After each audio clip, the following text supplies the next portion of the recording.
The rose, a symbol of beauty yet covered in thorns, is held by the Punarvasu native in hopes that their love interest will see this beauty that lies within their unfortunate exterior. Symbolically then, the rose also serves a similar function to the valuable and special items within their home, suggesting an aura of beauty surrounding the character, which contrasts his outward appearance. Car vous pouviez tout prendre chez moi sauf mes roses. For the beast, the wilting rose is also a representation of time, the danger that if he does not receive true love's kiss by age 21, he will be locked into an animal form forever. So the story of Punarvasu is return of the light. And return of the light is basically putting all of these feels, all of these sorrowful feelings for the star Sirius. All outward appearance, all misunderstood by the masses. This here is in the movies. This is Beauty. This is the Beast of Beauty and the Beast. This is Quasimodo. This is Frankenstein. This is Frankenstein. This is the Phantom of the Opera. This is the Elephant Man, the old 1940s or 50s movie. This is Mask from the 1980s. The Man Without a Face. That's what this is all about. That's what they're trying to project here. When this is, they're associating that with Jupiter, the planet of excess, here in Punarvasu Nakshatra, with Jupiter here, where Venus had just met it and is moving away from it, and by the 23rd, it'll be leaving Punarvasu Nakshatra in the Lahiri measure, and its time will be up.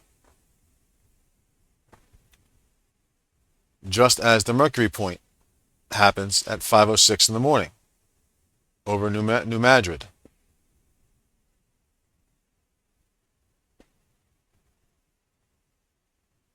Here's going to be Beauty and the Beast.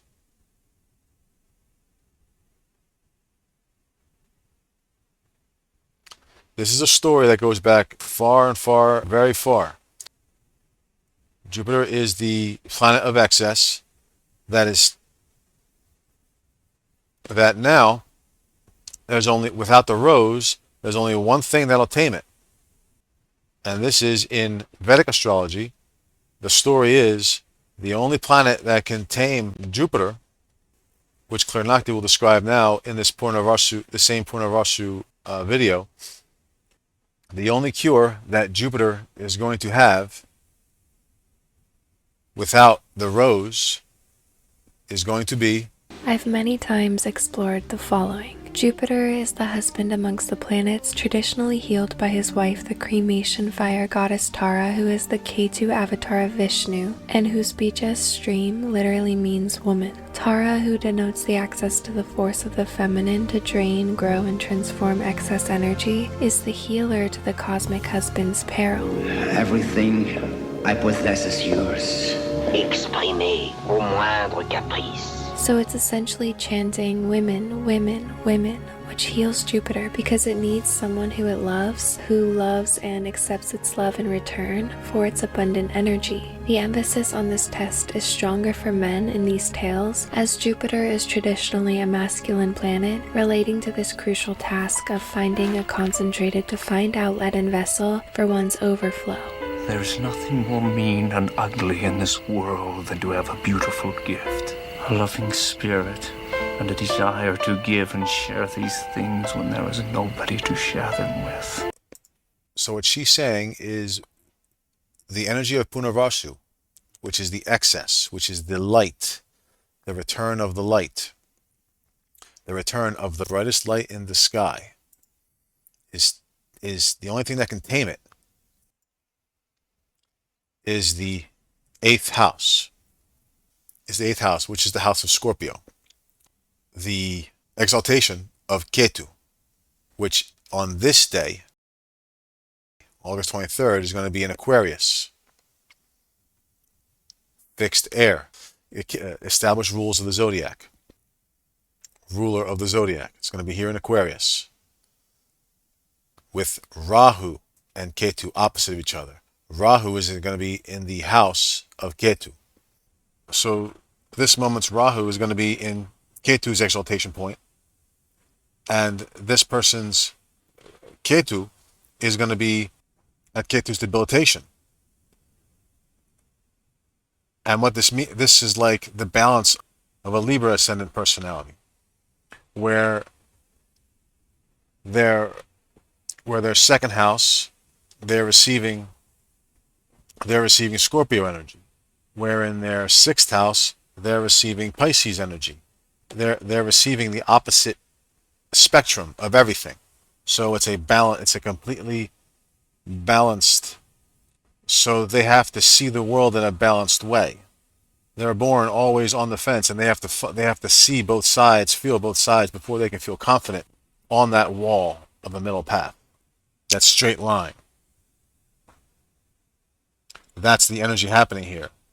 The energies are going to be mixed, where you are still going to be more attentive, but that attentive is in the 8th house of the zodiac's control, because here in Rahu is in Purva Bhajapada, another Jupiter house. Purva Bhajapada and Vishaka are two other Jupiter houses, each with a major planet in them. One of them is the owner.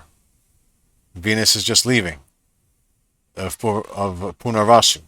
Vishaka has Lilith, the darkest point of the moon's orbit, the furthest point of the moon's orbit. She is the rule breaker here.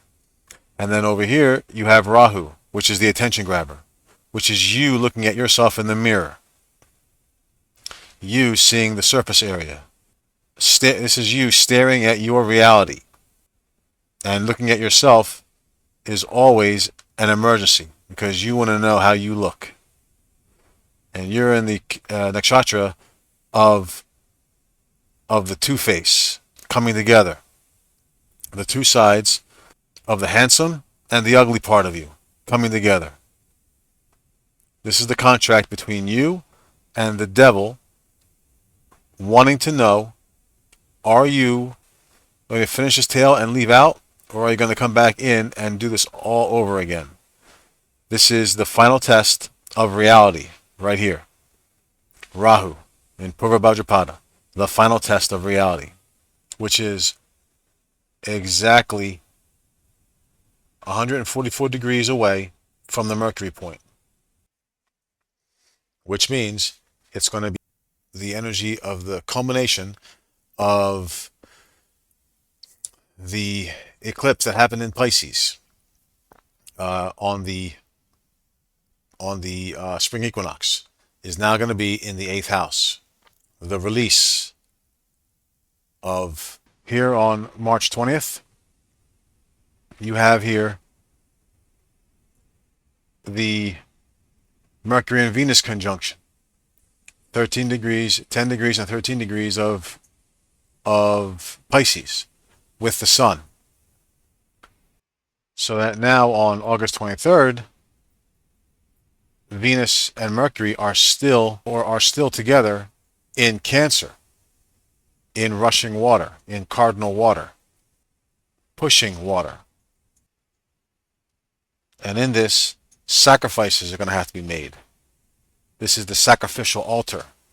Purva Bhajapada is the first two portions of Pegasus. And in the Vedic astrology, that's called the sacrificial altar.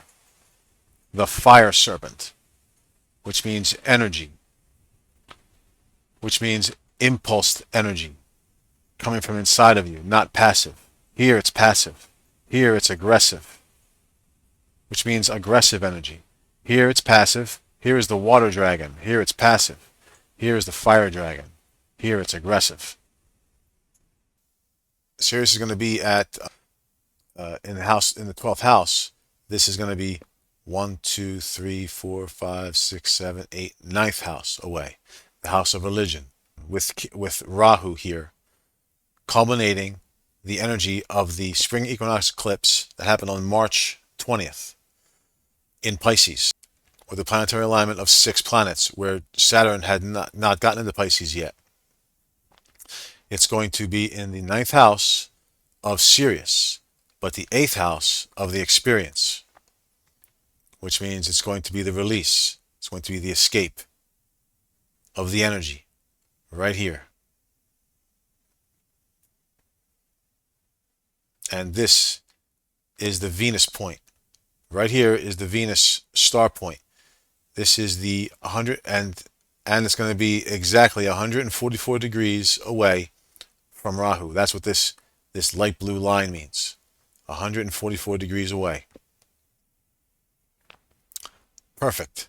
144 degrees away. Both the ascendant, the part of fortune, and Mercury, our experience, right there. Trine with Uranus, freeing the earth in the 11th house of fixed rules, freeing those fixed rules. The only thing that can break Aquarian energy, that can basically break Saturn's energy of rules, is freedom from those rules. Everyone like Rick Levine is talking about how Uranus co-rules Aquarius, when Levette has emphatically said in her videos that Uranus is never going to co-rule with Saturn in Aquarius, because Uranus is totally opposite from Saturn. And I agree, because in the progression of the planets, each planet is opposite of the other. Venus is opposed to Mercury. Mars is opposed to Venus. Jupiter is opposed to Mars. Saturn is opposed to Jupiter. And Uranus is opposed to Saturn. Because they flip. Every time they flip. Every other one is a friend of each other. But every adjacent planet going out, every step out away from the sun, is the enemy of the previous. That's how this works. In energy, it conflicts. It conflicts with the energy before it, so that there's left and right progression, leaving the solar system, leaving the sun, leaving the soul. There's left and right progression. There's duality, leaving the progression until you realize that you are one. Until you realize the balance, then here, this destroys the rules that Saturn has established. So this is your higher self right here.